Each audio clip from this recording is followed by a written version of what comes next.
Hey folks, LeadSmith here, coming to you from DadSkill University, and today it is time to change oil because it doesn't have to be quite that complicated. Now folks, if we open up our door, we're going to find some incredibly good information here. For example, if you look at this date right there, the 5th month of 2017. So the 5th month, let's see, that's May, and it falls within the fiscal year of 2017. Now it could be that if it is after October 1st, the new fiscal year starts and they start going ahead and calling it the year of the next calendar year.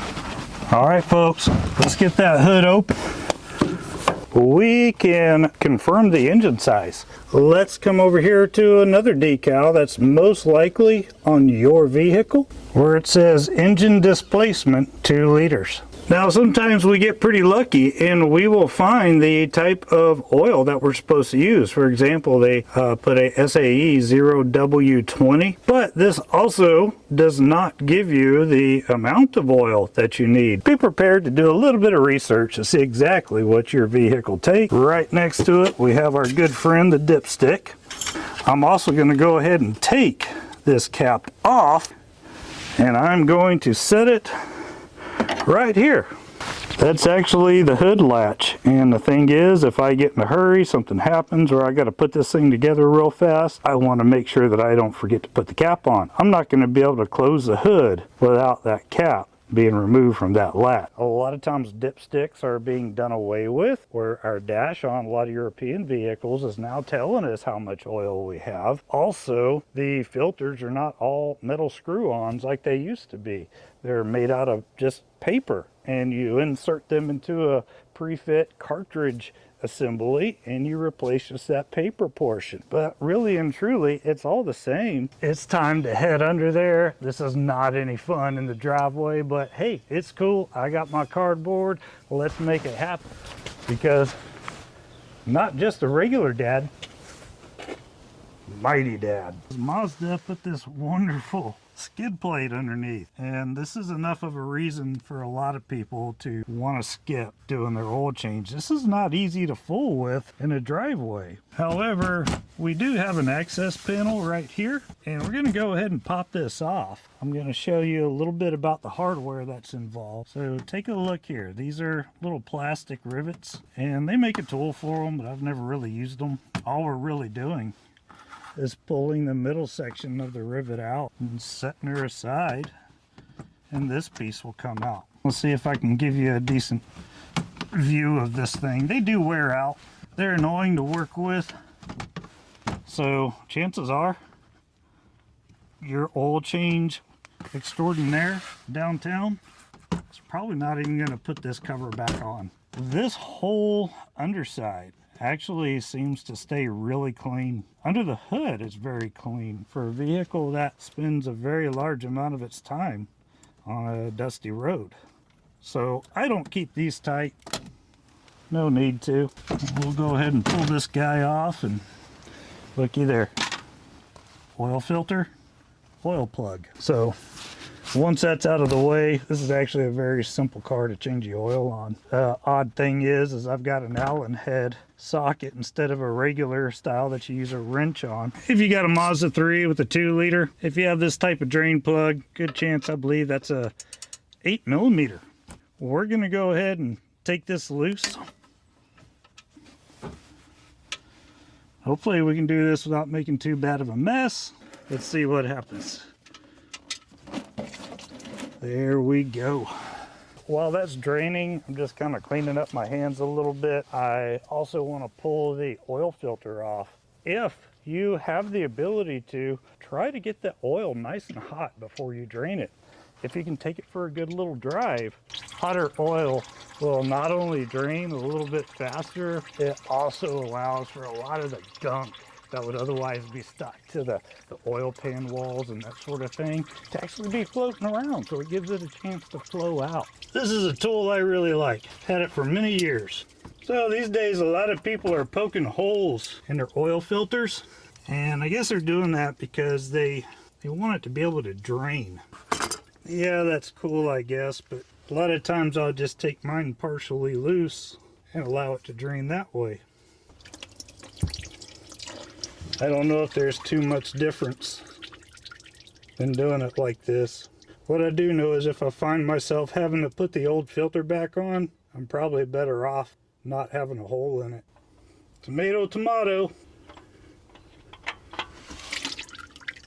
So a little tip, if at all possible, try to have your oil filter and your drain plug out together at the same time. It's easy to do on this car because they're right next to each other. What that allows is a little bit of ventilation. Sometimes you're able to get just a little bit more oil out. All right, so things are going great. I gotta say, this setup is a little sketchy. I've got a curved driveway.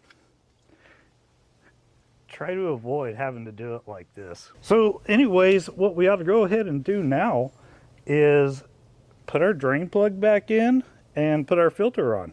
Before we put our new filter on, we want to make sure that the gasket from the old filter actually came off with the old filter. Because believe it or not, sometimes this little gasket will pop right off and it'll actually stick to the engine block side, and if you don't catch it, you'll screw your new filter on and buddy, you're gonna leak everywhere. Terrible thing in a driveway like this especially. Now for my vehicle, I prefer Mobile One. It's done real well on my vehicles. I keep them around for a long time. But you know, use whatever you're comfortable with. This is not cheap oil. You can certainly go a lot cheaper and still be in good shape. So the only reason why I'm cracking this open right now is because I want to just sort of prime this new filter. I'm not trying to fill it up all the way, but I want to at least have enough oil in there to help prevent a dry start. Bottoms up, guys. Oh. And gently screw it on. There's no reason to crank it on real tight. If you're dealing with a diesel engine, that might be a different story. Diesels tend to rattle filters off. They're a lot smoother nowadays than they used to be though. We'll go ahead and just kind of clean around it. You know, we're just at a drip right here. We got this little drain plug. Here's the thing, it's got a washer. The washer is not really the right term. It's actually a gasket. This particular one is made out of aluminum. And if you know, aluminum's really soft and it'll crush. That's the point. You might also see some of them made out of copper. So these are crush washers. They're really intended to be used only once. You can probably get away with using them a few times, but if you can, go ahead and pick yourself up a new one. That's if your vehicle uses this type. So, ta-da! We're all set. All right, guys, I'm doing real well so far. As long as I don't drop my drain plug into this nasty pan of oil, we'll be in good shape. I get questioned sometimes, how tight are you supposed to make them? Well, really, we're just tightening it enough that we know that we're crushing the crush washer. Because if you don't crush the crush washer, you're not getting a good seal. As annoying as these things are, folks, I'm going to highly encourage you to keep them in good shape. Also, one thing to consider, and I doubt this car really matters a whole lot, but on some high performance vehicles, you'll actually find that the plate at the bottom is a part of the system that channels air, which is for cooling system purposes. So there are some vehicles out there that will overheat if their plate underneath is not properly intact. Just a little FYI, folks. Another thing to consider, if Mazda was interested in saving a few bucks, they're going to cut whatever is not necessary.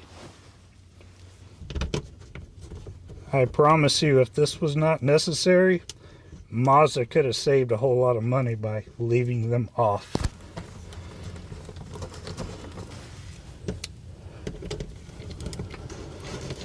All right, that takes care of the underside. Well, I'm gonna go ahead and put the vehicle back down on the ground off camera. Now, the specifications for this oil is 4.5 quarts. This is a 5-quart container. It's always better to have a little less than what's supposed to be in there, because then you can actually add to it. And we're just a little over 4 quarts. So this is what I'm gonna do. I'm gonna go ahead and cap this dude off, put the cap on. And the thing is, my driveway is not level, at least this part of it, so I'm gonna check for level in a different spot. All right, guys, check it out. Most important thing to remember after you change your oil is start the vehicle up. Start it up and let it run for just a moment. If you do not do this, I promise you, your dipstick reading will read higher than what it actually is. And the reason why is because the oil that you put in there has not yet had a chance to cycle through the filter cylinder head, and it only takes a couple of seconds to build up oil pressure. Okay, so I'm giving you a close-up look on my dash. We're going to do an instrument cluster prove out where I show all the lights. Okay, now right down there just went away. There was the oil pressure light. We want to make sure that that shuts off once you start the vehicle up. Alright, so my oil pressure light being off means that I've built up sufficient oil pressure, so I don't really need to let it run too much longer than this, other than to peek underneath the vehicle and make sure nothing's leaking. So now I can take an accurate measurement of the oil with the dipstick. So a little bit at a time. Maybe you can see this, and we're getting close.